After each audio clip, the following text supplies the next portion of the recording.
Depois de uma semana ensolarada, mas cheia de encrencas aqui no Brasil, finalmente chegamos a ela. A sexta-feira chuvosa, escura, raios, trovões. Mas mesmo assim não vamos deixar de fazer nosso quadro resumão semanal típico desse dia. E a respeito de hoje, gente, sexta-feira, vou tratar de dois assuntos centrais. Primeiro, o final daquilo que chama de incentivo à indústria automobilística, ao consumo de carros mais baratos, que foi dado como finalizado oficialmente pelo presidente da República, Geraldo Alckmin. Também vamos tratar rapidamente das questões de emprego e desemprego nos Estados Unidos, que, a despeito de todos aqueles anúncios de que uma recessão iria atacar aquele país, continua em baixa. Vamos dar uma olhada nisso. Meu nome é Eduardo Starosta e esse é o canal Fora de Curva. E é lógico que depois de tudo isso, para começar o recreio do final de semana, nós vamos ter sim as crônicas do Fora de Curva, falando ao invés de sucesso sobre fracassos profissionais um tanto quanto irreverentes. Então vamos lá para o trabalho, gente. Na segunda-feira, além do quadro que vem por aí, onde nós fazemos as projeções sobre os principais indicadores que vão ser divulgados no decorrer da semana, analisamos três assuntos. O primeiro diz respeito aos efeitos do aumento do emprego público nos impostos que você e eu também, todos nós pagamos. O que está acontecendo, gente? Eu identifiquei na sexta-feira, se não me engano, da semana passada, que a taxa de desemprego no Brasil, referente ao mês de maio, caiu exclusivamente por conta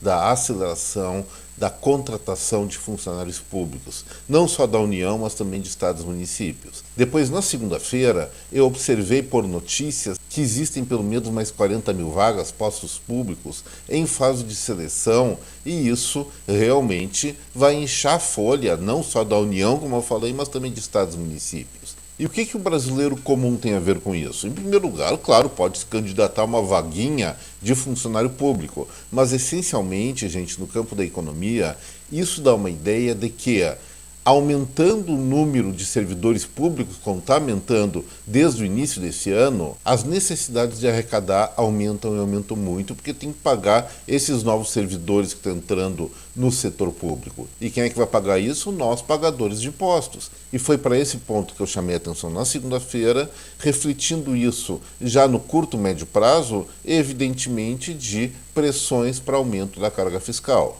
Também comentei rapidamente a respeito da melhoria do preço internacional da soja em função de um diagnóstico do Departamento de Agricultura dos Estados Unidos que viu que a área plantada por lá, se não me engano, tinha caído 5%, então isso favorece os preços futuros, como favoreceu na Bolsa de Chicago da soja brasileira, só que nós temos um problema aqui no Brasil que eu não havia me apercebido na segunda. O nosso país, pela estocagem, por conta do preço ruim, tanto de soja como de milho, está lotado. Praticamente não existe mais lugar para armazenar esses produtos. E com a capacidade de estocagem esgotada, quem ainda está colhendo, muito poucas pessoas estão colhendo, porque a maior parte da safra no Brasil já está armazenada ou vendida, mas quem tem pressão para liberar estoques ou não tem onde estocar sua mercadoria, vai ter que vender a preço barato mesmo. Ainda bem que a soja melhorou um pouquinho. E também, como último destaque da segunda, que dispensa maiores comentários, Odebrecht, OAS e outras empresas envolvidas no episódio da Lava Jato, maior evento de corrupção do Brasil, alguns dizem que é do mundo, estão novamente habilitados a concorrer para contratos na Petrobras. Será que isso vai dar certo ou vai dar novas confusões ali na frente? Sei não, né? Na terça-feira eu fiz uma análise um pouco ampliada do desempenho do setor industrial brasileiro. Em resumo, agora, pelos dados de maio de 2023, nós ainda estamos produzindo muito menos por parte de nossas fábricas do que se fabricava há mais de uma década atrás. Na verdade, a crise industrial brasileira vem provavelmente desde o início dos anos 80 até 70. Desde lá não se conseguiu grandes avanços de produtividade, diversificação da nossa base, e isso pode ser atribuído a vários problemas que já comentamos. Alta carga tributária, elevado custo logístico no Brasil, problema com a educação, especialmente educação técnica, enfim, uma série de problemas, incluindo as próprias lideranças do setor industrial brasileiro, que parece que não querem avançar rumo ao livre mercado, gostam muito do protecionismo, enfim. A indústria brasileira está estagnada há mais de 40 anos. Os crescimentos que ocorrem eventualmente são muito pequenos e, relembrando, em 2023 produzimos menos do que produzíamos lá em 2013. E aí vem a reforma tributária, que depois vou falar alguma coisinha com isso, com a perspectiva de reduzir um pouquinho a carga fiscal sobre o setor industrial, mas aumentando de maneira absurda, sesquipedal, os impostos que vai se pagar a partir do comércio e dos serviços. Lembrando a todos aqui, no final, vamos pagar mais impostos sim. Quem paga o imposto é o consumidor, seja lá onde ele estiver. Então esse projeto de lei, essa PEC aprovada na Câmara dos Deputados ontem, na quinta-feira, foi uma péssima ideia, foi um péssimo negócio para o Brasil, mas eu vou entrar nisso depois. Também na terça-feira eu falei sobre uma coisa legal inventada pelos japoneses, que é um remedinho ainda em fase final de testes, que pingado na boca faz nascer novos dentes para quem é banguela ou para quem tem aquela doença de falta de dentição. Então, em alguns anos, é muito provável que as figuras públicas banguelísticas saiam do mapa, sejam extintas. E, finalmente, eu comentei a respeito de uma decisão, ou várias decisões do Conselho Nacional de Trânsito, CONTRAN, para burocratizar quem escolheu como meio de transporte bicicletas elétricas e ciclomotores. Vai ser exigido, a partir de 2015, um monte de licença, emplacamento, autorização, carimbo, assinatura e uma série de outras coisas que eu não vou repetir aqui. Quem quiser, quem tiver mais interesse sobre esse assunto, vai lá no Fora de Curva de terça, mas realmente é um absurdo. Simplesmente estão burocratizando o uso do pedal. Será que bicicletas simples, patinetes, skates e patins vão começar a ser fiscalizadas desse jeito absurdo? Essas questões burocráticas da atualidade brasileira são realmente um retrocesso. Na quarta-feira foi um vídeo um pouquinho mais profundo, mais introspectivo, onde o Fora de Curva aqui fez uma análise das reais motivações da briga atual entre China e Estados Unidos. Conto a história dos dois países, especialmente da recuperação chinesa após Mao Tse-tung, lá nos anos 70, e como eles chegaram nesse momento como a segunda potência econômica e militar mundial, e realmente por que eles estão em disputa com os Estados Unidos em disputa com eles. Não é questão ideológica, e sim de hegemonia econômica que leva à hegemonia militar. Eis o resumo, está bem interessante, podem ver o vídeo da última quarta-feira. Também tratei naquele dia a respeito de um grande absurdo que estão fazendo. Por uma questão provavelmente de fanatismo ambientalístico ou simples maldade contra o capitalismo, tem um grupo de universidades, destacando-se aí a Federal de Minas Gerais e a PUC do Rio, que está criando argumentos contra a construção de uma ferrovia chamada Ferrogrão, que simplesmente vai encurtar o caminho da exportação da soja, outros cereais, outros produtos, do centro-oeste, lá do Mato Grosso até Mato Grosso do Sul, para os mercados europeus, para os Estados Unidos e vários outros lugares do mundo. Os argumentos são esdrúxulos para não construir a ferrovia, focados basicamente em evitar que o nosso país alcance melhores padrões de desenvolvimento. E ontem, na quinta-feira, gente, eu tratei de dois temas. O primeiro, que foi muito curtinho, mas foi indignação em relação à aprovação da PEC, da reforma tributária, na Câmara dos Deputados. Por quê? Primeiro, essa reforma tributária é uma palhaçada, vai aumentar sim a carga fiscal sobre o cidadão brasileiro, vocês vão comprovar isso, espero que não, mas provavelmente vão comprovar isso daqui a alguns meses, quando ela entrar em vigor, prejudicando muitos municípios, até estados, mas a questão mais lamentável de tudo isso é que o governo só conseguiu maioria molhando a mão de vários deputados através das chamadas emendas parlamentares, que no governo anterior era chamado de orçamento secreto, mas distribuído de forma honesta. Agora sim, foi troca de votos e isso é inadmissível. A democracia brasileira foi para as cucuias, lamentavelmente, e o preço que nós vamos pagar por isso é muito alto. Não só moral, mas financeiro também, porque por conta disso, impostos vão ser maiores e vai sair do nosso trabalho, das nossas iniciativas, do nosso bolso, falando mais claramente. E também na quinta-feira eu analisei rapidamente alguns aspectos interessantes sobre as diferenças demográficas dos estados brasileiros e de grande parte dos maiores municípios. Tem estados como Roraima, Santa Catarina, que conseguiram obter entre 2010 e 2022 um crescimento populacional elevado ou razoável, mas tiveram outros que quase caíram a população. Por exemplo, Alagoas houve uma expansão média anual de apenas 0,04% e o crescimento está relacionado ou, no caso específico de Roraima, com a chegada de venezuelanos, mas em Santa Catarina por boas políticas de desenvolvimento no estado. Já a estagnação populacional, ela coincide com os estados com maior criminalidade, com menor nível de crescimento econômico e maior interferência institucional dos governos estaduais na vida privada das pessoas. E isso acontece também nas cidades. Rio de Janeiro caiu muito população, Salvador também teve um tombo bárbaro em termos populacionais. Aqui é minha Porto Alegre, Belo Horizonte, e são cidades que evidentemente têm que rever suas práticas, porque quando cai a população é uma encrenca pior do que quando sobe em excesso o número de pessoas que moram em determinado lugar. A queda significa abandono, e é isso que está acontecendo com esses municípios. Alguns deles, como eu falei, já estão criando políticas, ambientes onde se torne melhor a vida nos municípios, mas em vários casos, como eu estou imaginando Salvador e Rio de Janeiro especificamente, tem que fazer grandes mudanças da relação do poder público com a comunidade, da relação do poder público no sentido de entregar mais segurança, mais garantia de direitos individuais para as pessoas de bem que moram nesses lugares que estão fugindo, literalmente fugindo da cidade que provavelmente nasceram e cresceram.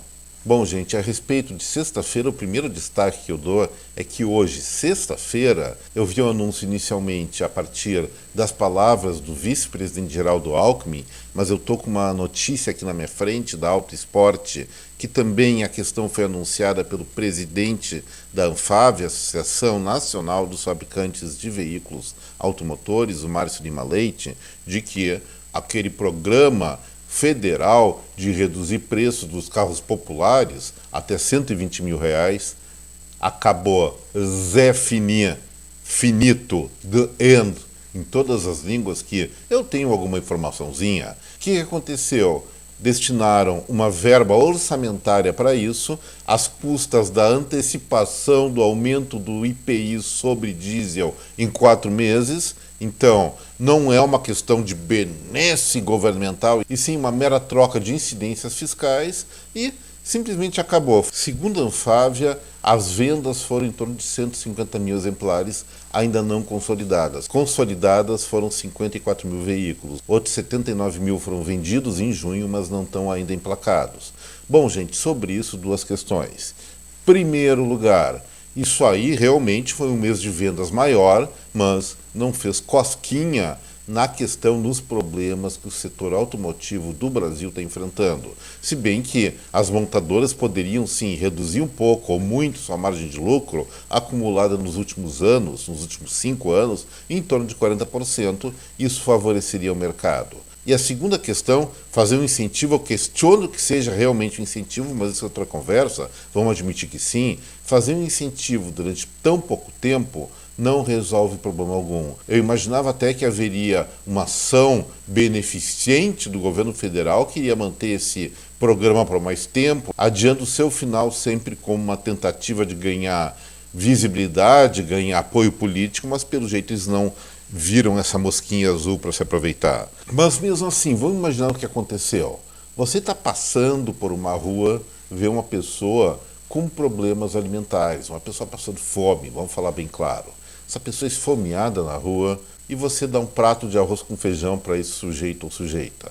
Lógico que aquela fome vai ser saciada naquele momento, mas é uma questão de algumas horas, no máximo um dia.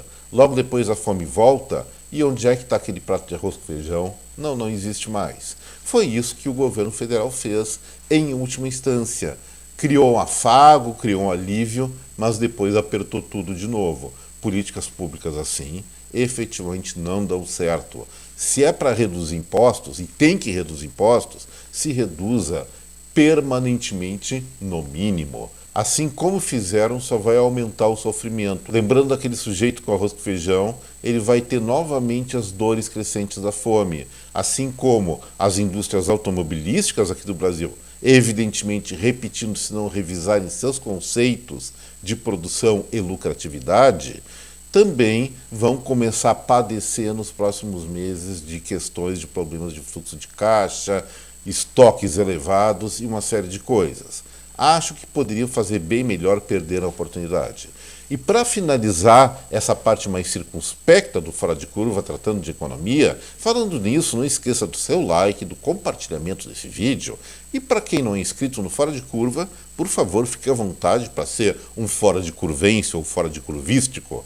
Pode se inscrever que não vai se arrepender, gente. Mas vamos tratar da questão do emprego nos Estados Unidos. A cada mês que vai se aproximando os indicadores, a divulgação dos indicadores de empregabilidade de lá, o chamado mercado diz, agora eles entram em recessão, o emprego vai cair, o desemprego vai subir. Mas os dados que foram divulgados no decorrer dessa semana não falam nada ou não apontam nada para isso. Olha só, pessoal, em junho, a variação dos empregos privados não agrícolas, que a agricultura é muito sazonal, tanto aqui no Brasil como nos Estados Unidos, foi uma alta de 497 mil postos de trabalho. Os analistas de plantão, que erram tanto aqui como lá, previam apenas 228 mil. Ou seja, cresceu mais do que o dobro que estava previsto. Isso é duas lições. Primeiro, a economia lá, mesmo com problemas, especialmente na questão imobiliária, como eu venho insistindo, continua em elevadíssima atividade. E isso também que sirva de lição para você aí, que gosta de ficar de olho nas perspectivas de um boletim Focus ou de outros instrumentos de previsão. Esse pessoal está errando muito, como sempre errou. Eles sempre acertam os dados de final de ano, porque a maior parte do ano já tem todas as informações necessárias para se fazer uma finalização precisa do que vai acontecer. Normalmente eles erram feio, não dá para acreditar muito nesses analistas ou previsionistas de plantão. Prefiro sinceramente a cigana sulamita que tem canal no YouTube. Mas junto com isso, gente, agora sem brincadeira, além de uma alta acima das expectativas do emprego nos Estados Unidos, a taxa de desemprego, ou seja, pessoas que estão procurando trabalho, postos de trabalho que estão desempregadas, caiu de 3,7% para 3,6% em junho. Ou seja, mais um sinal de que as coisas, se não tão excelentes, estão no mínimo razoáveis para lá. E agora vamos para a nossa parte final desse vídeo, que são as crônicas do Fora de Curva, onde vamos falar, já que estamos falando sobre trabalho, vão conversar sobre profissionais muito mal sucedidos em algumas das suas experiências. Vamos começar com um caminhoneiro, o nome dele é Andrew Lee Toppenberg. Mora nos Estados Unidos, tem 60 anos, a minha idade por sinal. Falando nisso, daqui a algumas semanas eu faço 61, espero muitos likes, especialmente inscrições de presente de aniversário. Mas esse Andrew mora lá na Califórnia, mas qual é a carga que ele costuma transportar? Maconha. Tudo bem, nos Estados Unidos, vários estados, essa ervinha, como falam, é legalizada. E aí ele foi sair provavelmente da Califórnia para um outro estado norte-americano, levando uma carga de 180 quilos da famosa cannabis ativa, avaliada no mercado local, sem a influência do tráfico, em mais de $500 mil. Mas o sujeito, não sei se ele havia testado a mercadoria que estava transportando, isso é muito comum, acredito eu, lá nos Estados Unidos. O sujeito meio que se distraiu do caminho, não seguiu o GPS, obrigou com o GPS, dizendo que o GPS estava errado, que ele mesmo conhecia um caminho muito melhor e mais legal. O que aconteceu com ele? Acabou errando evidentemente a rota, parando lá no Canadá, num posto de fronteira numa ponte. Os guardas canadenses, onde a maconha é proibida, chegaram, foram verificar a carga dele. Provavelmente ele estava já meio alterado por carregar toda aquela responsabilidade. Descobriram toda a marofa na carga, prenderam o sujeito. Não sei se ele já saiu ou vai sair da cadeia, mas é uma encrenca braba por erro profissional, irresponsabilidade profissional, vamos dizer. E agora saindo das estradas e vamos direto para os tribunais, será que é para ver o julgamento do tal do Andrew? Não, é uma situação diferente. A besteira quem fez foi um advogado. O cara, o nome dele, do advogado, é Steven Schwartz. Ele representava um cliente que estava processando a Avianca, que já teve aqui no Brasil, a Avianca Airlines, depois que um carrinho de serviço supostamente atingiu o joelho do denunciante em 2019. E aí o Schwartz resolveu pesquisar, ficou um pouquinho com preguiça e entrou na onda da molecada. Disse assim: o tal do ChatGPT vai trabalhar e elabora a peça jurídica para mim. E o ChatGPT, que é aquela inteligência artificial, fez a peça causídica que fez o Schwartz prontamente ficar muito grato, agradeceu ao ChatGPT e levou para o tribunal lá todo pimpão, pensando que ia arrasar. Na peça de acusação que ele leu, ele simplesmente citou 7 precedentes que dariam base jurídica para que a Avianca fosse condenada e o cliente dele recebesse uma gorda, enorme indenização, ficasse milionário. Só teve o seguinte: o tal do ChatGPT, pelo jeito estava lá de preguiça, com espírito de porco, informaticado, e ao invés de procurar exemplos concretos, inventou todos os casos, nesse caso causos. O sujeito teve a maior vergonha, se desmoralizou como advogado, riram dele no tribunal e, evidentemente, o cliente dele que queria processar a Avianca deve estar processando ele agora por fazer uma bagunça, uma treta, uma falsidade tão grande como essa. Então, senhores advogados, se pensam em usar o ChatGPT, tomem cuidado, ele pode estar tirando uma com a cara de vocês. E agora, gente, para finalizar o Fora de Curva, vamos falar uma história de uma professorinha de matemática, 38 aninhas, lá dos Estados Unidos também, que lá eles aprontam incompetência profissional, pelo jeito está lá. Talvez seja maior que a dos brasileiros. Essa professora, muito bonitinha por sinal, chamada Tracy Vanderhust, ela trabalhava na Yucaipa High School desde 2013 e chegou no exercício da sua profissão, recebeu o título de professora do ano. Isso aconteceu em 2017. Isso aí, a fonte é o site de notícias New York Post. O que aconteceu com ela? Ela, premiada, resolveu se aprofundar nas relações com seus alunos. Pegou um menino que a idade não foi divulgada, mas provavelmente lá nos seus 15 a 17 anos, e babaus nele. Fez aquilo que eu não posso comentar aqui porque esse vídeo é liberado para criancinhas. O fato é que fez e fez mesmo e acabou indo na cadeia. Então, esse negócio de comer carne no serviço também encrenca por lá, pelo jeito. Mas vamos pensar direito, gente. Tudo bem, talvez ela tenha pisado na bola. Mas um menino, um rapaz de 15 a 17 anos, o que ele mais quer é novas experiências. E a lei proíbe isso por uma associação, aquela coisa de estupro de vulnerável. Pô, eu me lembro quando eu era um moleque de 15, 17 anos, eu não era nada vulnerável. Mas vamos deixar essa conversa por aí, pelo menos por enquanto. Vamos admitir, a lei sempre tem razão, a professora fez o que não devia. E assim, gente, eu estou encerrando o Fora de Curva de hoje, desejando a cada um de vocês um excelente, um baita de um final de semana. Aproveitem todo sábado, domingo, da melhor forma possível, porque é como eu digo, na segunda-feira as encrencas recomeçam e sempre maiores do que nas semanas anteriores. Então descansem bem, se divirtam, aproveitem. De novo, um baita final de semana. Deixo aqui meu até breve. Tchau, gente.